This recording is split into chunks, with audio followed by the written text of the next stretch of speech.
Good morning সবাইকে। সবাই কেমন আছো? আশা করি ভালো আছো। দেখো, আজ আমি বানাবো চিকেন কষা।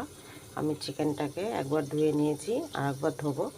আর আমি দুটো মিডিয়াম সাইজের আলু নিয়ে নিয়েছি। একটু ভিনিগার দিয়ে দেবো এবার এতে।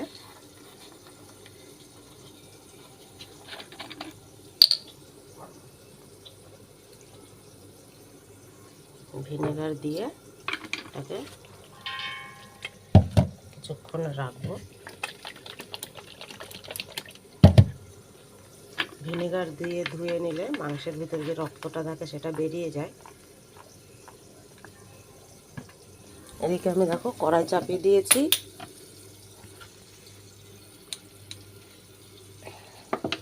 আমি গ্যাসটা জ্বালিয়ে দেবো।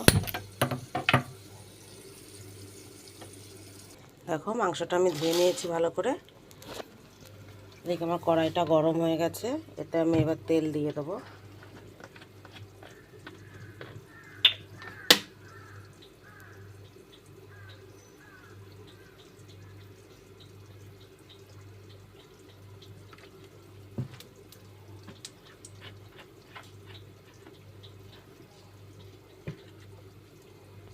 দেখো, আমার তেলটাও গরম হয়ে গেছে। এর মধ্যে আমি কটা তেজপাতা দিয়ে দেবো। দিয়ে আমি যে দুটো ছোট ছোট আলু কেটে নিয়েছি সেই দুটোকে একটু ভেজে নেব।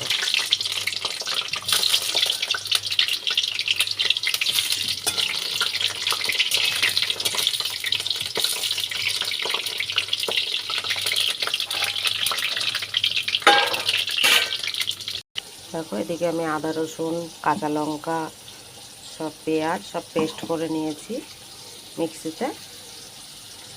আলুটা আমার ভাজা হয়ে গেছে। এবার এর মধ্যে আমি চিকেনটা দিয়ে দেবো।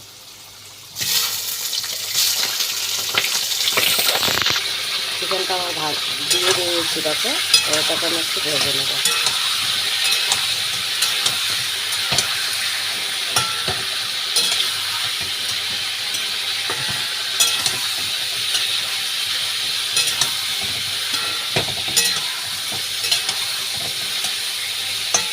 আমি একটু ভেজে দেখো, আমি কিন্তু ওই মশলার ভিতরে হলুদ লবণ জিরের গুঁড়ো সব মিলিয়ে দিয়েছি। তাকে একটু এভাবে মিলিয়ে দেবো, মশলাটা যাতে ভিজে ফুলে যায়।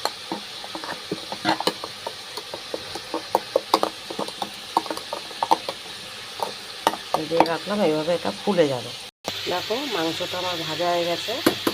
এবার আমি মশলাটা দিয়ে দেবো সব।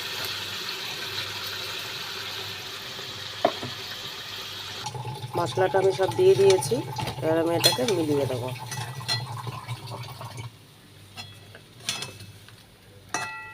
এইভাবে রান্না করলে কিন্তু ভেবো না তোমরা যে মশলার কাঁচা গন্ধ থাকবে, কিচ্ছুই থাকবে না। কিন্তু এটাকে একটু সময় নিয়ে কষাতে হবে। এটা আমি মিলিয়ে দিলাম।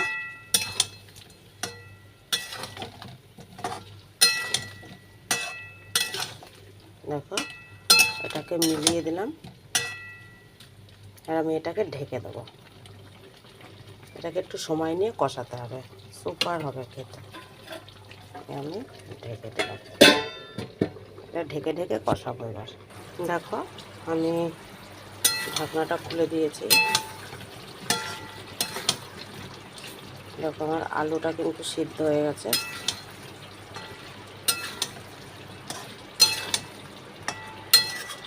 গ্যাসের ফ্লেমটা হাই করে দেবো। এবার এটাকে একদম হাই আছে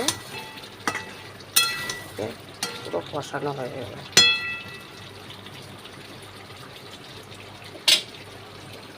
দেখো, মাংসটা কিন্তু আমার একদম কষানো হয়ে গেছে, পুরো তেল ছেড়ে দিয়েছে মাংস থেকে।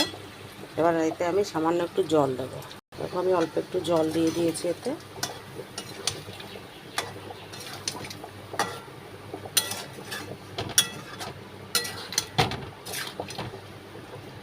এটা একটু ফুটবে। দেখো, মাংসটা কিন্তু ফুটে গেছে। এবার এতে আমি দিয়ে দেবো গরম মশলা, সানরাইজের শাহি গরম মশলা।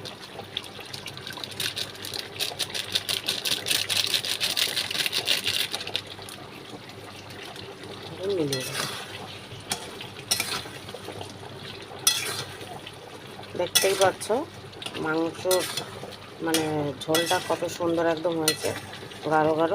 তোমরা এভাবে রান্না করবে, একদমই মশলার কাঁচা গন্ধ বেরোয় না, আর খেতে খুবই টেস্টি হয়। আর আমাদের তরকারি কালারটা এরকম, যেহেতু আমরা কাঁচা লঙ্কা খাই, লাল লঙ্কা খাই না, গুঁড়ো লঙ্কা, তাই জন্য আমি কিন্তু সম্পূর্ণ কাঁচা লঙ্কার তরকারি করেছি। তোমরা এভাবে বাড়িতে বানিয়ে দেখো, আশা করি ভালো লাগবে। আমাদের বাড়িতে সবাই পছন্দ করে, তোমাদেরও ভালো লাগবে। একদম মাংসের ভেতর অবধি পুরো মশলা ঢুকে যায়, পুরো মাংসটাও সলিড, মাংসটাও পুরো নরম হয়ে যায়। এভাবে রান্না করে খেয়ে কমেন্টে অবশ্যই জানিও, আর লাইক কমেন্ট শেয়ার করতে ভুলবে না প্লিজ। আশা করি তোমাদের সকলেরই ভালো লাগবে। কে কোথা থেকে দেখছো সেটাও জানিও। দেখো আমার কিন্তু মাংসটা হয়ে গেছে, আমি এটাকে নামিয়ে দেবো। তাহলে বাই বন্ধুরা, তোমরা সবাই ভালো থাকো, সুস্থ থাকো, খেতে থাকো।